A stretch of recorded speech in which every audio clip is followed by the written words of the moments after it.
नमस्कार विद्यार्थी मित्रांनो, मी सेवक मंडलिक तुमच्या सर्वांचं पुन्हा एक वेळा स्वागत करतो आपल्या या चॅनलमध्ये, ज्याचं नाव आहे सेवक मंडलिक अकॅडमी. आजच्या या लेक्चरमध्ये आपण इयत्ता 10वीचा विज्ञान भाग 1चा जो धडा सुरू केलेला आहे गुरुत्वाकर्षण, याचा शेवटचं लेक्चर बघणार आहे, म्हणजेच लेक्चर क्रमांक 3 बघणार आहे. आणि आज या ठिकाणी आपला गुरुत्वाकर्षण चॅप्टर संपणार आहे. उद्यापासून आपण मूलद्रव्यांचा आवर्ती वर्गीकरण ह्या चॅप्टरला स्टार्ट करणार आहोत. तर चला वेळ न घालवता शेवटचे जे 3 टॉपिक आपले बाकी होते ते फास्ट मध्ये बघून घेऊया. ओके, तर जो टॉपिक आपला बाकी होता तो होता मुक्तपतन. आता मुक्तपतन म्हणजे काय? ओके, वाचलंच असेल तुम्ही. मुक्तपतन म्हणजे काय? ज्या ठिकाणी हवेचा अभाव असतो त्या ठिकाणाहून जर आपण एखादी वस्तू वरून खाली सोडली, ओके, तर ती खाली येते, बरोबर का? खाली काय येते? कारण की त्याच्यावरती गुरुत्वीय बल लागतं, बरोबर. मग ज्या गोष्टीवरती वरतीहून येताना गुरुत्वीय बल लागतं, ओके, तर त्या ठिकाणी होत असते मुक्तपतन. तर वाचूया नेमकं काय म्हटलंय. एक लहान दगड हातात धरा, एक लहान दगड हातात धरा, त्यावर कोणती बले प्रयुक्त होत आहेत हे बघा. आता तो दगड हळूच सोडून द्या. दगड काय केलं? धरलांवरून सोडून दिला. तुम्हाला काय आढळेल?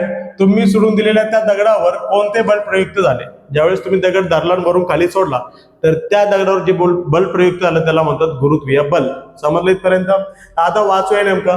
पृथ्वीचे गुरुत्वीय बल सगळ्या वस्तूवर प्रयुक्त होते. हे मी कालच्या लेक्चर मध्ये शिकवलं. जगामध्ये ज्या कोणत्या वस्तू असतील त्याच्यावरती पृथ्वीचं गुरुत्वीय बल प्रयुक्त होतं. पुढं हे आपल्याला माहित आहे. आपण दगड हातात धरलेला असताना देखील हे बल प्रयुक्त होतच होते, परंतु आपण हाताने विरुद्ध दिशेने लावत असलेले बल त्याला संतुलित करत होते व तो दगड स्थिर होता. ओके, ज्यावेळेस आपण तो हातात धरला होता तर हाताने लावलेलं बल त्याला संतुलित करत होतं, म्हणजे ते स्थिर होतं, बरोबर का? म्हणजे तो खाली पडत नव्हता. पण ज्यावेळेस आपण तो सोडला तर तो खाली पडला. का खाली पडला? ओके, ज्यावेळेस आपण सोडला तो तिथंच राहिला का? तिथून खाली गेला. खाली का गेला? कारण की खाली त्याला गुरुत्वीय बलाने खेचला. समजलं इथपर्यंत? ते बल जे लागलं ते गुरुत्वीय बल. ओके, त्यानंतर बघा पुढं. जेव्हा एखादी वस्तू, बघा बरं का इथं, जेव्हा एखादी वस्तू केवळ गुरुत्वीय बलाच्या प्रभावाने गतिमान असेल तर त्या गतीला मुक्तपतन म्हणतात. मोस्ट इम्पॉर्टंट जर आलं पेपरमध्ये, काय आलं? मुक्तपतन म्हणजे काय? तर लिहायचं मुक्तपतन म्हणजे काय. तर मुक्तपतन म्हणजे जेव्हा एखादी वस्तू केवळ गुरुत्वीय बलाच्या, परत एकदा बघा इथं हायलाइट करतो याला, आहे की नाही? ओके, इथं बघा, इथून इथपर्यंत डेफिनेशन आहे. ओके, काय बरं? जेव्हा एखादी वस्तू केवळ गुरुत्वीय बलाच्या प्रभावाने गतिमान असेल, एखादी वस्तू गुरुत्वीय बलाच्या प्रभावाने काय आहे बघा, गतिमान आहे, तर त्या गतीला मुक्तपतन असं म्हणतात. फॉर एक्झाम्पल, मी हातात बॉल धरला, चेंडू, आणि तो वरून खाली सोडला तर त्याचं होतंय मुक्तपतन. मी वरून कोणती वस्तू खाली सोडली तर तिच्यावरती गुरुत्वीय बल लागते, ते गुरुत्वीय बलाच्या प्रभावाने गतिमान होते, बरोबर का? वरतून खाली कोणती वस्तू जाते तर तिला गुरुत्वीय बल तिच्याकडे खेचते, म्हणजे तिचा जो स्पीड आहे, तिचा जो वेग आहे, तिला कोण देते? गुरुत्वीय बल. जर एखादी वस्तू गुरुत्वीय बलाने गतिमान होत असेल तर त्या, ओके, तो जो वस्तू आहे त्या वस्तूचं होत असते मुक्तपतन. बघा इथं काय म्हटलंय, जेव्हा एखादी वस्तू केवळ गुरुत्वीय बलाच्या प्रभावाने गतिमान असेल तर त्या गतीला मुक्तपतन म्हणतात. फॉर एक्झाम्पल, तुम्ही म्हणू शकता वरून सोडलेला चेंडू, वरून सोडलेली कोणती वस्तू. पुढे बघा, म्हणजे दगडाचे मुक्तपतन होते. जो दगड आपण सोडला त्याचं मुक्तपतन. मुक्तपतनात आरंभीचा वेग 0 असतो व कालानुसार गुरुत्वीय त्वरणामुळे तो वाढत जातो. परत एकदा बघून घ्या. मुक्तपतन होत असताना जो आरंभीचा वेग असतो, ज्याला आपण यू म्हणतो, तो 0 असतो. ओके, यू म्हणजे काय? यू म्हणजे आरंभीचा वेग. आरंभीचा वेग किती असतो? आरंभीचा वेग 0. आणि कालांतराने तो कशामुळे वाढत जातो? जी मुळे वाढत जातो. जी मुळे. ओके, जी म्हणजे काय? जी म्हणजे गुरुत्व त्वरण. जी म्हणजे काय? गुरुत्वीय त्वरण. गुरुत्वीय त्वरण. ओके, गुरुत्वीय त्वरण. मग आपल्याकडे गतीविषयक 3 समीकरण आहेत. ओके, गतीविषयक किती समीकरण आहेत? 3 समीकरण. पहिलं कोणतं आहे? व्ही बरोबर यू अधिक एटी. ओके, दुसरं कोणतं आहे? एस बरोबर यूटी अधिक 1/2 एटी. आणि तिसरं कोणतं आहे? व्ही स्क्वेअर बरोबर यूचा वर्ग अधिक 2 एस. मग तुम्ही म्हणता या समीकरणाचं काय? तर ज्यावेळेस मुक्तपतन होते तर त्या ठिकाणी आरंभीचा वेग म्हणजे यूची किंमत होते 0. आरंभीचा वेग 0 होते. आणि हे जे त्वरण आहे ते त्वरण कोणतं लागतं? जी. म्हणजे एच्या ठिकाणी कोण लागतो? जी, बरोबर का? मी वरती गेलो समजा, ओके, 2 मजल्याची बिल्डिंग आहे, बिल्डिंग वरती चढलो आणि वरतून खाली उडी मारली, बरोबर का? तर लक्षात ठेवायचं, मी जसं जसं खाली येईल तसं जसं माझा वेग वाढणार. का? कारण की जसं जसं मी खाली येईल तर पृथ्वीचं माझ्यामधलं अंतर कमी होईल, आणि माझ्यामधलं पृथ्वीमधलं अंतर कमी झालं तर पृथ्वी तितक्या जोरात मला खेचणार आहे. समजलीत पर्यंत? मग त्या ठिकाणी माझ्यावर काय लागणार? तर माझ्यावर लागणार जी. ज्यावेळेस वरती कोणती एखादी वस्तू खाली लागते तर तिथं एच्या ठिकाणी जी लागतो.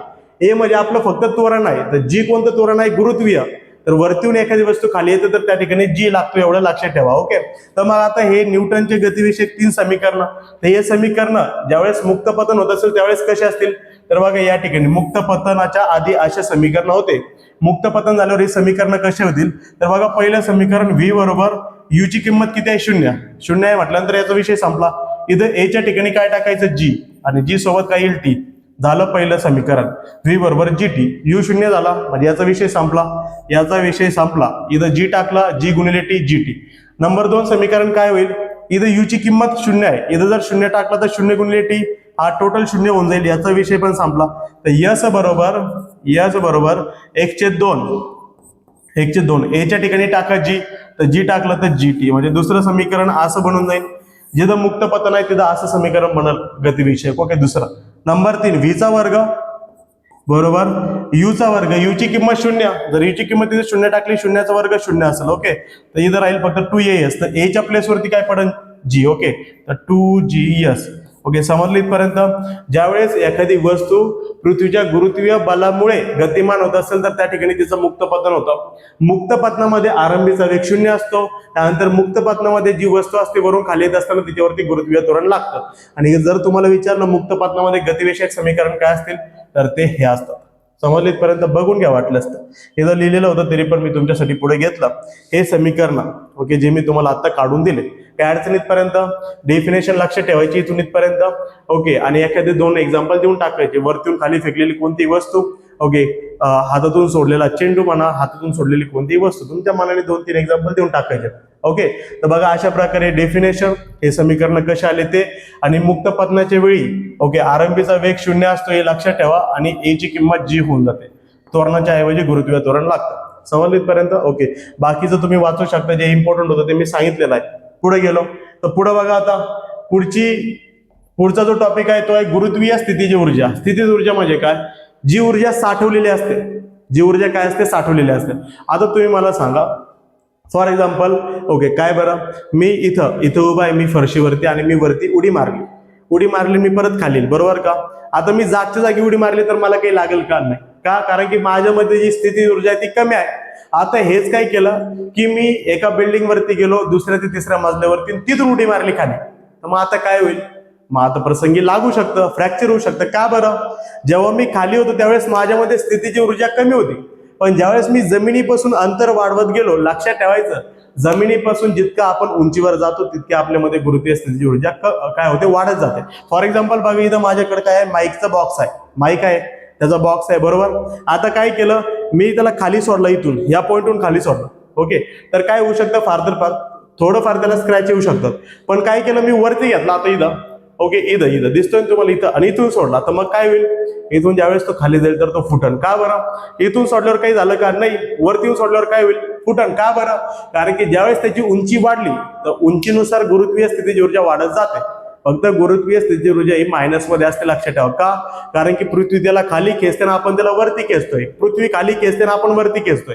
जर पृथ्वी खाली ना आपण वरती, तर दोघांचं डायरेक्शन ऑपोजिट आहे म्हटल्यानंतर मायनस साइन येईल तिथं. ओके, तर बघून घ्या इथं काय म्हटलंय, तिथं काय सांगितलंय, मागील इयत्तेत म्हणजे 9वी मध्ये तुम्ही शिकले नसता तरी मी सांगतो, आपण स्थितीज ऊर्जेबद्दल शिकलो होतो. वस्तूच्या विशिष्ट स्थितीमुळे किंवा स्थानामुळे त्यात जी ऊर्जा सामावलेली असते.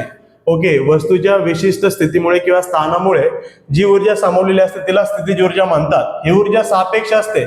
ओके, पृष्ठभागापासून वस्तूची उंची वाढवल्यास, परत एकदा बघा, जे मी सांगितलं ते चालू आहे. पृष्ठभागापासून वस्तूची उंची जर वाढवली तर ती जी स्थितीची ऊर्जा आहे ती वाढत जाते, याची माहिती आपण घेतलेली आहे, बरोबर का.